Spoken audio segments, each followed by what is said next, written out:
ಪಿತನ ಸುತನ ಮತ್ತು ಪವಿತ್ರಾತ್ಮನ ನಾಮದಲ್ಲಿ ಆಮೇನ್. ಎರಡನೆಯ ವಾಚನ.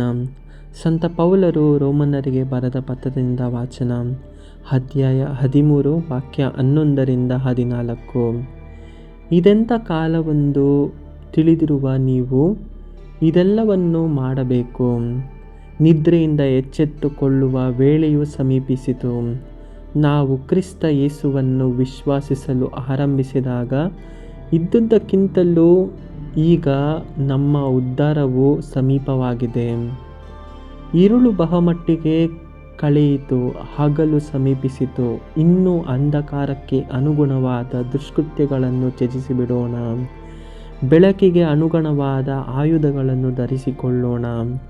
ದುಂದೌತಣ, ಕುಡಿತಗಳಲ್ಲಾಗಲಿ, ಕಾಮವಿಲಾಸ, ನಿರ್ಲಕ್ಷಿತ ಕೃತ್ಯಗಳನ್ನಾಗಲಿ, ಕಲಹ ಮತ್ಸರಗಳಲ್ಲಾಗಲಿ ಕಾಲ ಕಳೆಯದೆ ಬೆಳಕಿನಲ್ಲಿ ಬಾಳುವವರಂತೆ ಸಭ್ಯರಾಗಿ ವರ್ತಿಸೋಣ. ದೇಹದ ದುರ್ಚೆಗಳಿಗೆ ಬಲಿಯಾಗದೆ ಕ್ರಿಸ್ತಂಬರರಾಗಿರಿ. ದೇವರ ವಾಕ್ಯವಿದು. ದೇವರಿಗೆ ಕೃತಜ್ಞತೆ.